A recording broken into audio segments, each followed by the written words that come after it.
নমস্কার। সুরপুরি আরো একটা নতুন ব্লগে আপনাদের সবাইকে অনেক স্বাগত জানাই। তাইওয়ান থেকে আরো একটা গল্প আপনাদের সঙ্গে আজ ভাগ করে নেব। আজ রবিবার, মধুর অফিস ছুটি থাকে। সামনেই তাইওয়ানে চাইনিজ নিউ ইয়ার বা চাইনিজ নতুন বছরের ছুটি শুরু হবে। মাঝে আর মাত্র ১ সপ্তাহ বাকি আছে। তারপর ফেব্রুয়ারি মাসের ১২ তারিখ থেকে সমস্ত সরকারি স্কুল, কলেজ, ইউনিভার্সিটি সব ছুটি থাকবে। চাইনিজ নতুন বছর আসার আগেই চারিদিক আলোয় সেজে উঠেছে। আর আমরা তাই আজকে মেট্রো করে যাব সংশান মেট্রো স্টেশন। কিছু কেনাকাটা করব। আর চারিদিকটা যে আলোয় সেজে উঠেছে, নতুন নতুন কালারফুল বেলুন দিয়ে সাজিয়ে তুলেছে সমস্ত জায়গা, সেগুলোই আজকে আমরা দেখব। আর তার সাথে সাথে কিছু কিছু জিনিস আপনাদের সামনেও তুলে ধরবো। তো চলুন, আমাদের মেট্রো চলে এসেছে। আমরা এখন মেট্রোতে উঠবো। মাত্র ০.৫ ঘন্টার মধ্যেই আমরা সংসান মেট্রো স্টেশনেই পৌঁছে যাব। আমাদের বাড়ির সামনে ওয়াললং মেট্রো স্টেশন থেকে আমরা মেট্রোতে করে সংসান মেট্রো স্টেশন যাব। ওখানে বিশাল বড় একটা হোলসেল মার্কেট রয়েছে, যেখানে আজকে আমরা কিছু কেনাকাটাও করব। আজকে রবিবার, তাই তাইওয়ানের এই মেট্রোতে আজকে খুব বেশি ভিড় নেই। রবিবার সাধারণত খুব একটা বেশি ভিড় থাকে না। এখন সন্ধ্যেবেলা প্রায় ৪:৩০ বেজে গেছে।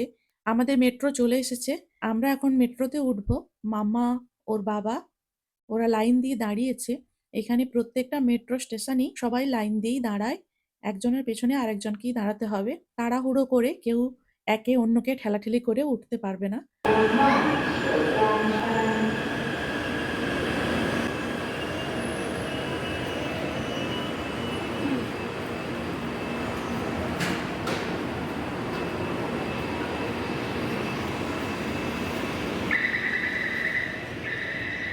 আমরা সংসান মেট্রো স্টেশন পৌঁছে গেছি।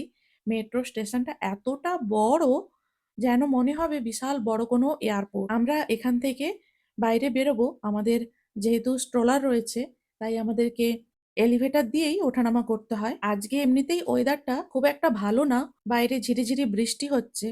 আর ১ম এ ভেবেছিলাম বেরোবো না। কিন্তু ১২ তারিখ থেকে ছুটি পড়ে যাবে। এর আগে মার্কেট থেকে কেনাকাটা না করলে আগের বছরের মতো আমরা এবছর আর কোনো কেনাকাটা করতে পারবো না। মার্কেট প্রায় ১ সপ্তাহের উপরে বন্ধ থাকবে। মার্কেট বন্ধ হওয়ার ২-৩ দিন আগে থেকেই মানুষজন সব দোকানপাট বন্ধ করে দিয়ে প্রত্যেকে নিজের গ্রামের বাড়ি, দেশের বাড়ি, বন্ধু-বান্ধবদের বাড়িতে চলে যায়। যেমন আমরা দুর্গাপুজোর সময় ছুটিতে বাড়ি যাই, ঠিক এদের কাছেও এই চাইনিজ নিউ ইয়ারটা অনেকটা বড় একটা ফেস্টিভ্যাল। এরা বাড়িতে যায়, নিজের দেশের গ্রামের বাড়িতে যায়। বন্ধু-বান্ধব, পরিবার-পরিজনের সঙ্গে সময় কাটায়। তাই মার্কেট, দোকান সমস্ত বন্ধ থাকে। শুধুমাত্র বড়, বড় যে শপিং মলগুলো রয়েছে সেগুলোই খোলা থাকে। এমনকি হসপিটালেও খুব বেশি ডাক্তার বা স্টাফ, নার্স এদেরকে পাওয়া যায় না। সবাই বেশিরভাগ ছুটিতে থাকে। আমরা স্টেশন থেকে বাইরে বেরিয়ে গেছি। বাইরে হালকা ঝিরিঝিরি বৃষ্টি পড়ছে।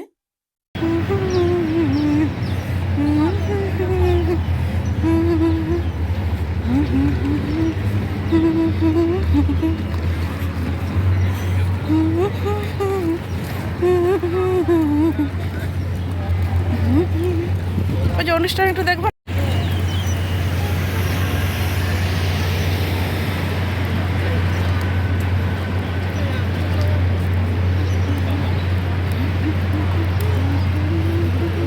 চারিদিকটা কি সুন্দর লাল হলুদ বেলুনে সেজে উঠেছে। আর একটু পরে চারিদিক আলোয় ঝলমল করে উঠবে। সন্ধে হলে কি সুন্দর সব লাইট জ্বলবে। আর বেলুনগুলো দেখুন এত সুন্দর কালারফুল। আমরা আছি তাইপেই শহরে। তাইপেই শহরে এই সংসার মেট্রো স্টেশন থেকে বেরিয়েই এখানে যে পার্কটা রয়েছে, এখানে প্রতি বছর এই চাইনিজ নিউ ইয়ারের আগে অনুষ্ঠান হয়। অনেক রকমের বিভিন্ন নাচ গানের প্রোগ্রাম চলে। অনেক খাবারের দোকান বসে। ছোটখাটো বিভিন্ন রকমের খাবারের স্টল, চাইনিজ খাবার, আইসক্রিম, জুস, বাবেল টি, বিভিন্ন ধরনের চাইনিজ খাবার-দাবার পাওয়া যায়। তার সাথে এখানে বৌদ্ধদের বিভিন্ন প্রোগ্রাম চলে। তো এই অনুষ্ঠানগুলো দেখার জন্যই এখানে মানুষের প্রচণ্ড ভিড় হয়। বিশেষ করে ছুটির দিনগুলোতে এই পার্ক বা এই ধরনের বিভিন্ন মেলা প্রাঙ্গণগুলোতে বেশ ভালোই মানুষের ভিড় দেখতে পাওয়া যায়। আমরা এখন এই মেলাতে ঢুকবো। প্রত্যেক বছর আমরা এখানে আসি। আর এই চাইনিজ নিউ ইয়ারের আগেই আমরা আসার চেষ্টা করি। কেননা নিউ ইয়ারের সব তো বন্ধ হয়ে যায়। তাই চাইনিজ নিউ ইয়ারের আগে গেলে এই অনুষ্ঠানগুলো দেখতে পাওয়া যায়, মেলাতে ঘোরা যায়। মেলাতে বিভিন্ন ধরনের যে দোকান-টোকানগুলো বসে, খাবারের স্টলগুলো বসে, সেগুলো বেশ ঘুরে ফিরে দেখতে আমার দারুণ মজা লাগে। আমি ৩ বছরেই প্রত্যেকবারই গিয়েছি। আর এই জায়গাটাতে আমি প্রত্যেকবার আসি। তাইওয়ানে এখন বেশিরভাগ জায়গাতেই এই ফেস্টিভ্যাল চলছে। কেননা চাইনিজ নিউ ইয়ার, চারিদিক সব সেজে উঠেছে। প্রত্যেকটা শহর, প্রত্যেকটা জায়গা এখন আলোয় সেজে উঠেছে।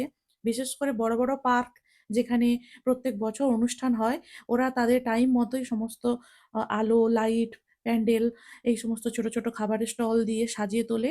কত রকমের এখানে খাবার-দাবারের স্টল বসেছে। আর লাইট দিয়ে সুন্দর করে সাজিয়েছে। এখনো তো অনেকটা বেলা, সন্ধে হতে বাকি আছে। সন্ধে হওয়ার পর এই জায়গাটা দেখতে আরো সুন্দর লাগবে। সামনেই দেখলাম যে অনুষ্ঠান চলছে যে জায়গাটাতে, ওখানে বৌদ্ধদের বিভিন্ন সন্ন্যাসীরা রয়েছে, তাদেরই প্রোগ্রাম চলছে। আর মাঝখানটা বেলুন দিয়ে সাজিয়েছে। আর পুরো পার্কের পুরো চারপাশটা গোল, গোল ছোট, ছোট খাবারের স্টল বা বিভিন্ন জিনিসপত্র, টেডি এই সমস্ত আ হরেক রকমের বিভিন্ন জিনিসপত্র বিক্রি হচ্ছে। আর মানুষজন দাঁড়িয়ে সেলফি তুলছে, ভিডিও করছে, গান শুনছে, গান বাজছে।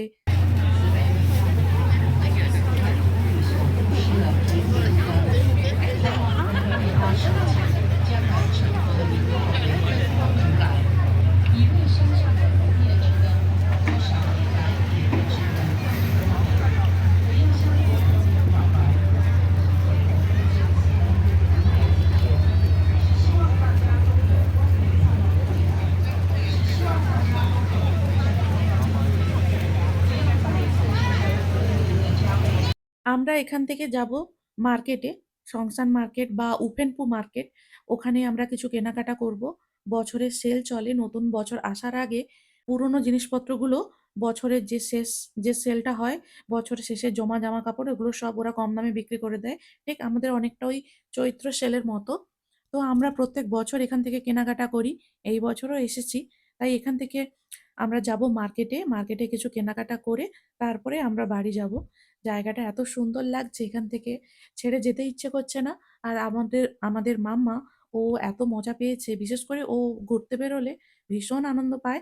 তো এই জায়গাগুলোতে এলে ও আর বাড়ি ফিরতে চায় না। প্রত্যেকটা দোকানে এত রকমের সব খাবার-দাবার বসেছে, আমি এগুলো সব প্রত্যেকটা ঘুরে ঘুরে দেখছি।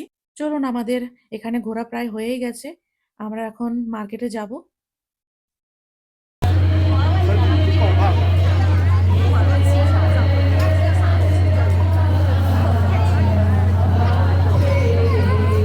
মার্কেটে যাওয়ার পর আমরা আর বিশেষ ভিডিও করতে পারিনি। কেননা অনেক কিছু কেনাকাটা করতে হয়েছে। এত কিছু কেনাকাটা করার ভিডিও আমাদের বেবিকে নিয়ে করা সম্ভব হয়ে ওঠেনি। ও তো এত দৌড়াদৌড়ি করেছে, ওর বাবা ওর পেছন, পেছন ছুটতে আছে। আর আমি জিনিসপত্র কিনবো, প্রত্যেকটা জিনিস দেখে নিতে হচ্ছে। তাই আর ভিডিও করার সময় পাইনি। এখন আমরা মেট্রো করে বাড়ি ফিরছি। এরপর বাড়ি গিয়ে আপনাদের দেখাবো আমরা ঠিক কি জিনিস কিনেছি। তবে আজকে বেশিরভাগ মাম্মারই জিনিসপত্র কেনা হয়েছে। আমাদের কোনো কিছু কেনা হয়নি। দেখা যাক পরে যদি কোনো কিছু কিনতে পারি।